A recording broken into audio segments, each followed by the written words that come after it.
आवाज में। रोजो सखी रे मुन्हर जब हो खेला आके हमारे दुआरिया पर खो खेला। रोजो सखी रे मुन्हर जब हो खेला आके हमारे दुआर पर खो खेला। झरेला मुँह में शिखर सखी फार के, झरेला मुँह में शिखर सखी फार के।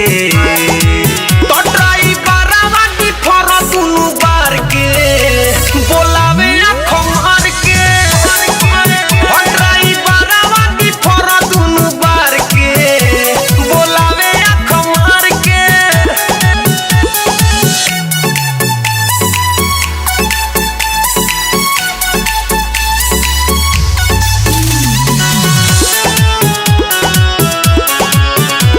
बोलावे आँखों मार के।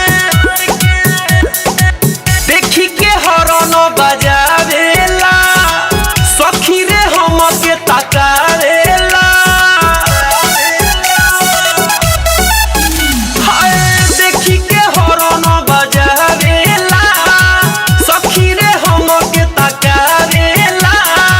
बनेला हीरो त कपड़ा उतार के, बनेला हीरो त कपड़ा उतार के।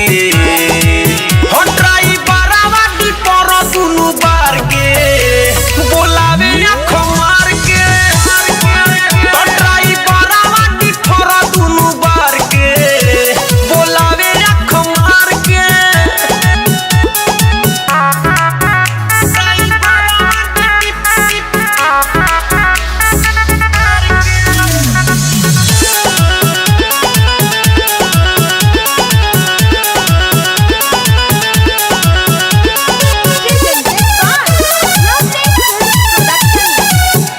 म्यूजिक बाय गौरव रोशन।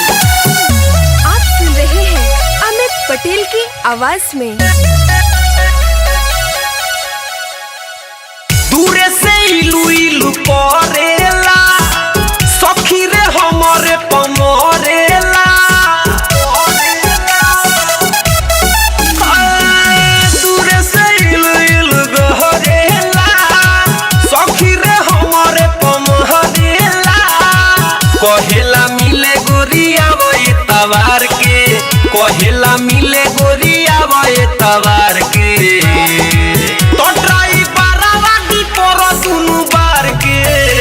बोलावे आँखों मार के, रेटराई बारावा की पर दुनु बार के। बोलावे आँखों मार के। रोजो सखी रे मुन्हर जब हो खेला आके हमारे दुआर पर खो खेला।